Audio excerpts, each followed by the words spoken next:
생각을 하겠습니다.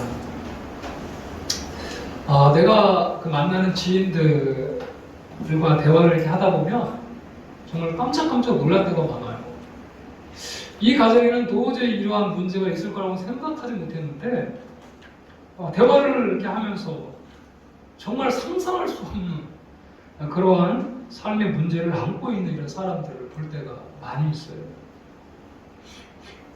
그래서 그 문제 때문에 목사님 정말 이 문제 가지고 좀 함께 기도해 주셨으면 고맙겠습니다 하면서 기도 요청을 하는 이런 분들이 제 주변에 또 몇 분 있어요. 그래서 그 문제 때문에 정말 하루하루 힘겹게 삶을 살아가는 이런 분들을 볼 때 참 오늘 이 말씀이 생각이 나더라고요. 여러분, 그뿐만 아니라 지난 3년 동안 우리나라를 비롯해서 전 세계에 이 코로나19로 인해 많은 사람들이 죽고, 그뿐만 아니라 이 경제적인 어려움 가운데 직면해 있는 분들이 많이 있어요. 그래서 우리는 기도 때마다 정말 코로나가 속히 종식되고 일상적인 삶을 회복하게 해달라고 우리가 기도를 계속해서 하고 있죠. 또 우크라이나 전쟁을 위해서도 그 땅의 전쟁이 종식되고 속히 정말 평화로운 그 민족이 될 수 있게 해달라고 우리가 기도하고 있습니다. 그뿐만 아니라 북한 땅을 위해서도 우리가 함께 기도하고 있잖아요. 하나님, 그 땅에 정말 예수 믿는 사람들을 핍박하는 가장 핍박이 심한 나라가 바로 이 북한인데, 북한 땅에 더 이상 핍박이 있지 않고 예수 그리스도 안에서 복음적 평화 통일이 속히 이루어질 수 있게 해달라고, 그렇게 우리가 마음을 모아서 함께 기도를 하고 있습니다. 그리고 우리는 또 좀 더 나아가서 정말 악이 만연한 이 세상을 바라보면서 하나님, 악이 속히 종식되고 이 세상에 하나님의 정의가 속히 회복되는 그러한 땅이 되게 해달라고 같이 우리가 기도를 하고 있지 않습니까? 그런데 우리가 이렇게 기도를 하고 정말 이 코로나의 종식을 위해서, 그래서 일상적인 삶을 회복하게 해달라고 우리가 늘 끊임없이 기도하고, 그뿐만 아니라 전쟁이 발발해서 막 기름값이 뛰고 원자재값이 뛰고 식량, 곡물 가격이 막 뛰고 이런 상황들을 바라보면서 하나님, 저 우크라이나의 전쟁이 속히 종식되어서 평화로운 세상이 좀 될 수 있게 해달라고 우리가 늘 기도를 하지만 여전히 전쟁이 끝나지 않고 코로나가 종식되지 않는 이런 상황들을 바라보면서 우리의 마음 심령 가운데 그런 의심이 들 때가 많이 있어요. 과연 하나님 우리의 기도를 듣고 계시는가? 이렇게 계속해서 기도를 해야 할 것인가? 그죠? 그래서 이러한 기도 응답이 속히 응답되지 않으면 우리의 마음 가운데 의심이 들고 때론 낙심하고 실망할 때가 참 많은 것들을 우리가 경험하게 됩니다. 사랑하는 여러분, 여러분에게도 누구에게 말 못할 사정을 가지고 오랫동안 기도했는데 속히 응답되지 않아 낙심하고 계시는 성도님이 혹시 계시나요? 또 부유하고 부조리한 이 세상을 바라보면서 왜 하나님은 침묵만 하고 계시냐고, 왜 하나님은 속히 응답하셔서 저 악을 완전히 물리치시지 않고 왜 버젓이 그 악을 바라만 보고 계시냐고 라고 하면서 하나님 앞에 그렇게 기도하고 있지는 않아요? 여러분, 오늘 이 시간에 오늘 말씀을 통해 주의 마음을 깨닫는 시간이 되기를 축복합니다. 예수님은 항상 기도하고 낙심하지 말아야 할 이유를 말씀하시면서 한 비유를 들어서 설명을 하고 있어요. 여러분, 18장 1절을 우리 한번 같이 읽어봅시다. 시작. 예수께서 그들에게 항상 기도하고 낙심하지 말아야 할 것을 비유로 말씀하여. 어떻게 해요? 항상 기도하고 뭐 하지 말아야 될까? 낙심하지 말아야 될 것을 비유로 들어서 설명을 하고 있어요. 자, 어떤 도시에 하나님을 무시하고 두려워하지 않고 사람을 무시하는 한 재판관이 있다는 거예요. 자, 하나님을 두려워하지 않고 사람을 무시하니까 올바른 재판을 할 사람이에요? 그렇지 않을 사람이에요? 하나님을 두려워하지 않는데 무슨 그가 올바른 재판을 하겠어요? 공정한 재판을 하지 않는 그러한 재판장이. 그래서 예수님이 불의한 재판장이라고 이야기를 하는 거예요. 자, 그런데 그 도시에 한 과부가 있어요. 과부. 여러분, 당시 이 과부나 어린이나 나그네는요, 이 사회의 가장 약자로 통했어요. 약자. 가장 약한 약자. 그러니까 힘없고 빼없는 이 과부가 지금 자주 그 불의한 재판관에게 가서 자기 원수에 대한 원한을 좀 풀어달라고 계속해서 간청하는 거예요. 아마도 힘없는 이 과부가 자기가 가지고 있는 뭐 땅을 빼앗겼다든지 자기 재산, 혹은 과부가 된 후에 이 재산을 불의한 방법으로 아마 갈취를 당하지 않았나, 그렇게 이제 생각을 해볼 수가 있겠죠. 그래서 이 과부가 자기 힘으로는 어떻게 그 상황을 해결할 수 없어서 지금 재판관에 가가지고 자기 억울한 일들을 호소하면서 이러한 공정한 재판을 좀 해달라, 그렇게 간곡하게 간청을 하고 있는 거죠. 그런데 이 불의한 재판관은 이미 그 과부의 상대편에게 아마 돈을 받지 않았을까? 뇌물을 아마 받지 않았을까? 그래서 이 과부가 계속해서 찾아갔는데도 아무런 대꾸가 없는 거예요. 과부의 청을 계속해서 무시하는 거예요. 한 번 찾아가요, 두 번 찾아가요, 세 번 찾아가요, 네 번 찾아가요, 다섯 번, 여섯 번 일곱 번까지 두드리는데도 열려요, 안 열려요? 열려요, 안 열려요? 안 열려요, 안 열려요. 그런데 그 과부는 포기하지 않고 계속해서 자신의 억울함을 호소하면서 자신의 권리를 회복해달라고 계속 찾아왔다는 거예요. 이렇게 계속해서 과부가 계속해서 이 불의한 재판관을 찾아오니까 여러분, 불의한 재판관의 입장에서도 어떻겠어요? 과부의 청을 들어주지 않으면 이 과부가 포기해요, 포기하지 않아요? 포기하지 않아요. 그러니까 그냥 눈만 뜨면 또 과부가 와 있어. 불의한 재판관이 이제 막 경기가 들릴 정도야. 과부의 목소리만 들어도. 그래서 속으로 생각한 거예요. 내가 이 과부의 원한을 풀어주지 아니하면 나에게 계속해서 나와서 나를 괴롭힐 것이다. 그리고 그렇게 간곡하게 계속해서 부탁하는 이 과부의 청을 들어주지 않으면 주위 사람들이 또 자기를 어떻게 생각하겠어요? 아, 저 사람 저 뇌물 받은 거 아니야? 평판이 좋아질까요? 안 좋아질까요? 안 좋아지죠.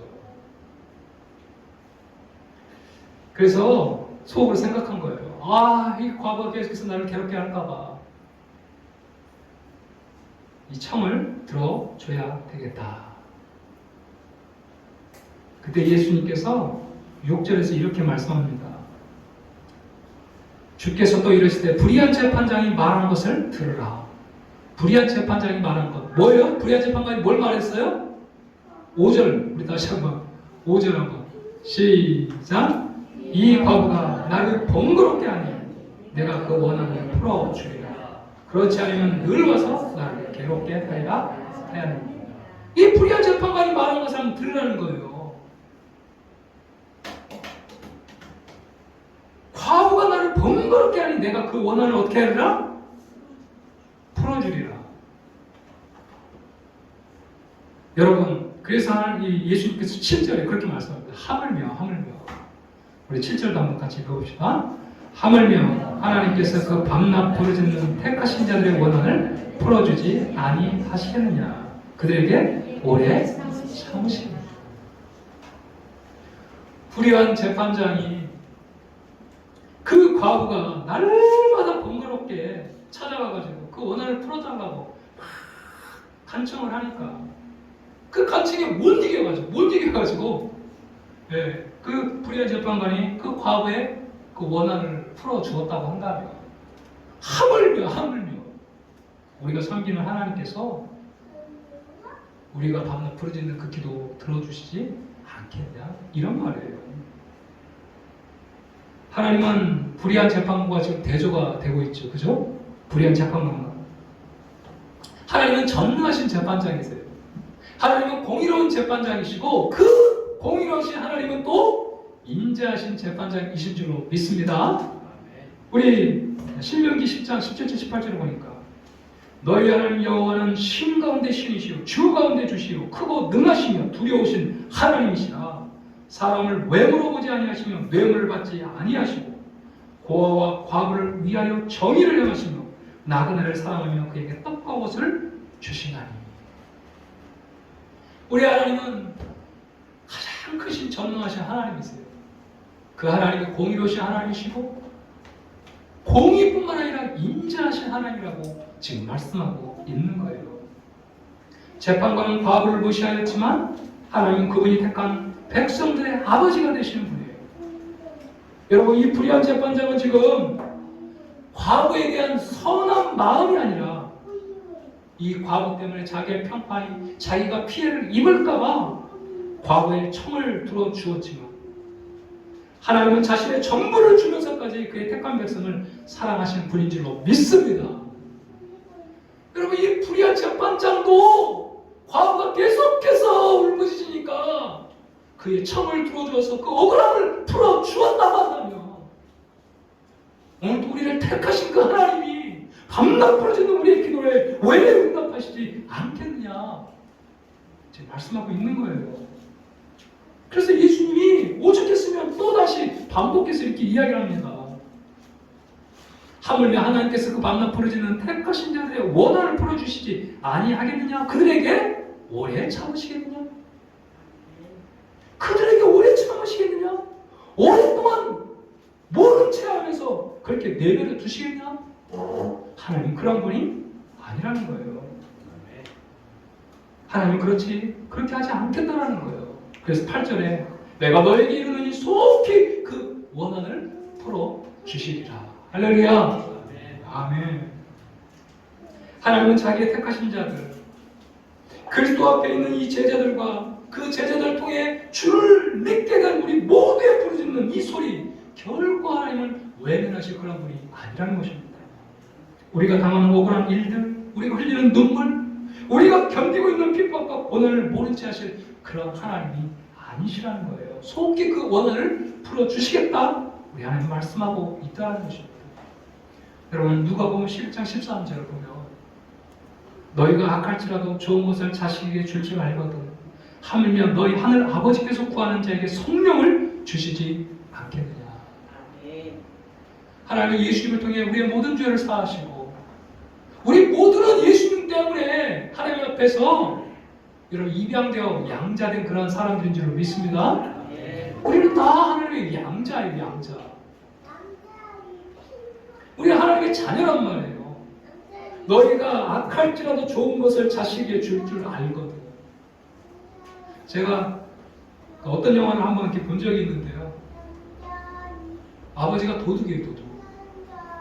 그런데 그 도둑 아버지도 자기 자녀들에게 그 도둑질을 해가지고 그 자녀들에게 좋은 것을 주려고 그 도둑질을, 그러니까 분명히 잘못되었지만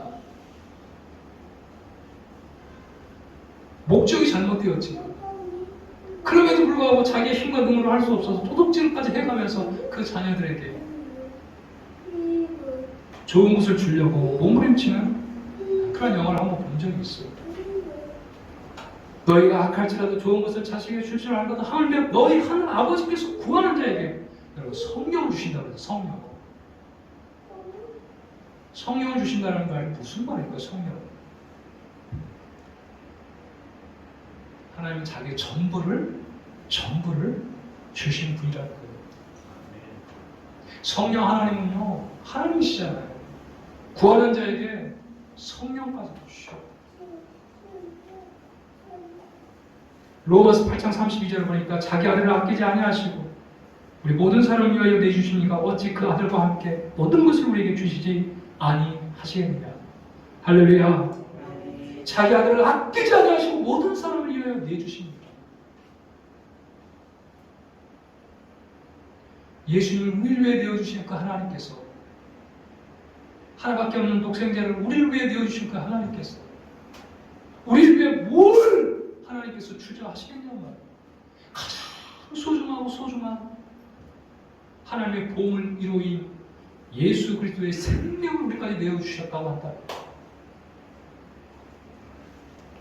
어찌 그 아들과 함께 우리에게 모든 것을 주시지 않겠느냐. 여러분, 이 하나님의 마음을 알 수 있기를 축복합니다. 정말 우리가 기도하기 전에 우리 아빠 되신 하나님의 마음이 어떠한지를 알아야지 기도하게 돼요. 하나님이 얼마나 우리에게 주시고자 하시는 분인지, 얼마나 하나님 우리에게 부르짖는 그 자녀에게 주시고자 하시는 분인지를 아셔야 한다.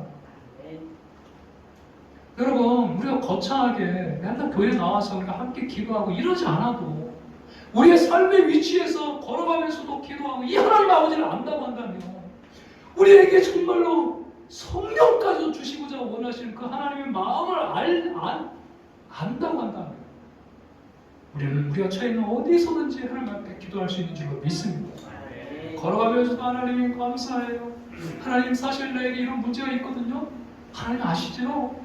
정말 하나님 이 문제 응답해 주세요. 우리가 전철평가도 마찬가지예요. 우리가 일을 하면서도 하나님 앞에 기도할 수 있고, 정말 주시고자 하는 이 하나님의 아버지의 마음을 여러분들이 헤아려 안다고 한다면, 우리는 이 기도의 특권을 결코 놓치지 않을 줄로 믿습니다. 항상 기도하고 낙심하지, 여러분, 우리가 낙심하지 않고 우리가 기도할 수 있는 것은 바로 이 하나님 아버지의 마음, 우리에게 주시고자 하는 그 하나님 아버지의 마음, 하물며 그 택하신 자들의 기도에 응답하시지 않겠느냐. 그 하나님 아버지의 그 마음을 아는 자, 여러분, 그 자가 기도하게 되는 줄로 믿습니다. 여러분, 우리는 내 힘으로 해결할 수 없는 일을 만났을 때 낙심하지 말아야 할 충분한 이유가 있어요. 전능하신 하나님이 우리 아버지시기 때문인 줄로 믿습니다.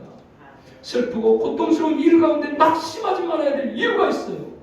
모든 눈물을 닦아주시는 공의와 사랑의 하나님이 우리 아버지이기 때문이에요. 여러분, 방황하고 맴도는 삶을 살지 말아야 될 이유가 있어요. 아버지가 모든 것을 보상하실 것이기 때문입니다. 여러분, 정말 이 하나님 믿으십니까? 그럼 여러분, 낙심하지 말고 기도하십시오. 하나님께 부르짖으십시오. 하나님을 의지하고 주님 앞에 기도하십시오. 주시고자 하는 그 하나님 아빠의 마음을 우리가 알고 우리의 삶의 위치에서 날마다 기도할 수 있길 주님으로 축복합니다. 또한 우리가 항상 기도하고 낙심하지 않기 위해서는 8절에 등장하는 이 속히라는 말을 잘 이해해야 돼요. 속히. 우리 8절 말씀 한번 다시 한번 읽어봅시다. 8절 시작. 내가 너에게는 속히 그 원한을 풀어주시리라. 그러나 인자가 올 때에 세상에서 기름을 보겠느냐 하시니라. 이 속히라는 말, 이 말을 우리가 잘못 이해하면 우리가 낙심하기 쉬워요. 여러분, 하나님과 우리의 시간이 같을까요? 다를까요? 하나님과 우리의 시간이 같을까요? 다를까요? 달라요. 우리 베드로후서 3장 8절에 보면, 우리 같이 한번 읽겠습니다. 시작. 사랑하는 자들아, 주께는 하루가 천년이다. 천년이 하루 같다는 이 한 가지를 잊지 말라. 아멘.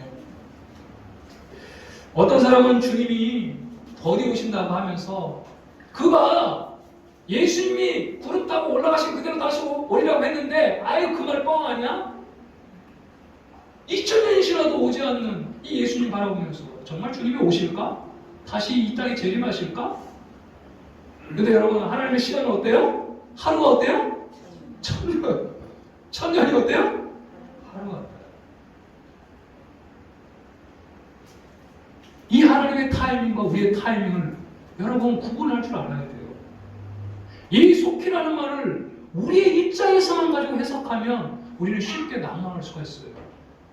그러나 여러분, 하나님의 시간대는 천년이 하루 같고 하루가 천년 같아요.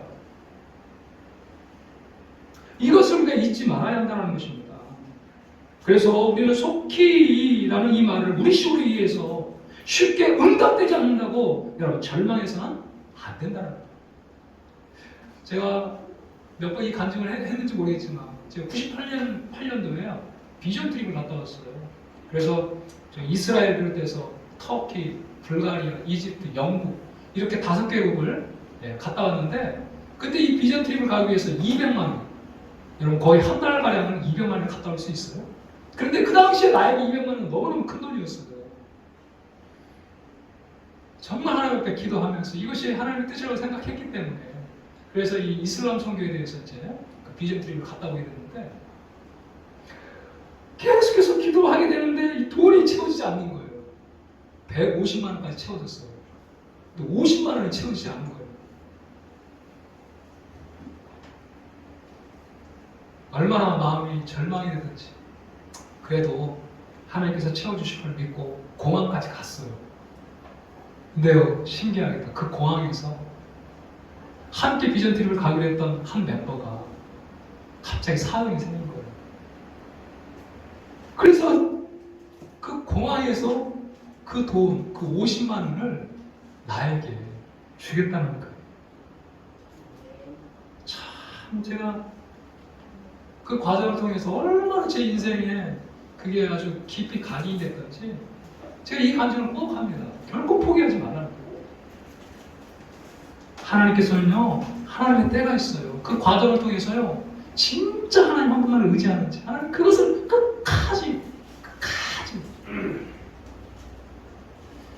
난망하지 막 않고 포기하지 않고 하나님 바라보면서, 하나님 한 분만을 바라보면서, 나를 채우실 하나님 한 분만을 바라보면서 끝까지 나아가는 그 믿음을 하나님께서 테스트하기 위해서 거기까지 하나님 나를 인도해 가시더라고요. 마지막 그 50만 원을 하나님 채워주시면서 앞으로 이렇게 살아, 하나님의 격려의 음성이 들리는 거예요. 끝까지 포기하지 말고 기도해. 나는 너의 사정을 다 알고 있어. 앞으로 이 믿음 가지고 살아. 하나님이 마치 나에게 그런 말씀을 하시는 것 같아요. 여러분, 5만 원의 기도 응답을 받은 조지 밀러라는 사람 너무나 잘 아시죠? 그 조지 밀러가 가장 긴 시간 동안 드렸던 기도, 그 기도가 어떤 기도였냐면 5명의 친구를 위한 기도였어요. 밀러가 친구들을 위해서 기도를 시작한 지 1년 6개월 만에 드디어 5명 중에 첫 번째가 예수를 믿게 됐어요. 또 계속해서 기도하자 5년이 지난 후에 두 번째 친구가 예수님을 영접했어요.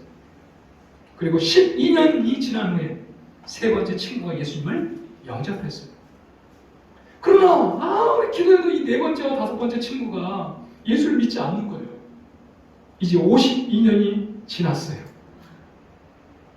52년 동안이나 기도를 드렸지만 응답되지 않았는데 밀러는 포기하지 않고 늙어서 병상에 눕게 되었는데 마지막 날이 가까웠음을 예감하고 있는 힘을 다해 마지막 설교, 방문한 그 친구에게 마지막 설교를 했어요. 그리고 그날 뮬러의 설교를 들은 네 번째 친구가 드디어 예수님을 영접했어요. 그런데 뮬러의 이 5명을 위해서 기도했는데 한 명 남았잖아요. 계속해서 기도했는데 뮬러가 살아생전에 그 친구가 예수님을 영접하지 않았어요. 그 후에 사람들이요, 조지 뮬러가 52년 동안 기도를 했지만 완전한 기도의 응답을 받지 못했다, 이렇게 사람들이 이야기했어요. 그 모습을 보면서. 그런데 뮬러의 장례식에 마지막 이 5번째 친구가 참석을 한 거예요. 그리고 주위 사람들이 뮬러가 평생 자신의 구원을 위해서 기도했다고 그 친구에게 이야기를 해준 거예요. 그 소식을 듣자 그 5번째 마지막 친구가 그 자리에서 예수님을 영접했다는 것입니다. 그리고 그 마지막에 예수님을 영접한 그 친구가 온 영국을 돌아다니면서 뮬러의 기도는 모두 응답되었다. 바로 내가 그 치료의 응답입니다 라고 하면서 간 곳곳마다 간증을 했다는 거예요. 사랑하는 여러분, 하나님의 타이밍과 우리의 타이밍은 다르지만 하나님은 가장 좋은 때에, 우리에게 꼭 필요한 시간대에 우리의 기도에 응답해 줄 줄로 믿습니다.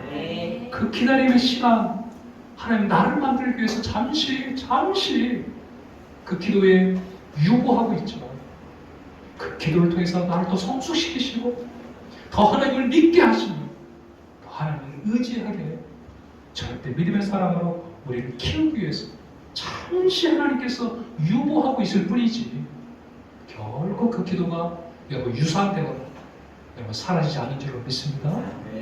그래서 우리는 기도해야 돼요.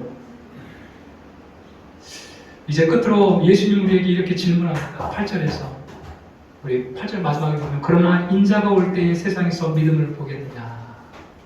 이게 부정적인 말이에요? 긍정적인 말이에요? 이게 긍정적인 말 같아요? 부정적인 말 같아요? 예, 부정적인 말이에요. 예수님이 다시 오실 그때까지 하나님을 신뢰하며 끊임없이 기도하는 믿음이 드물 것이다 이렇게 말하는 거예요. 사실 그렇죠.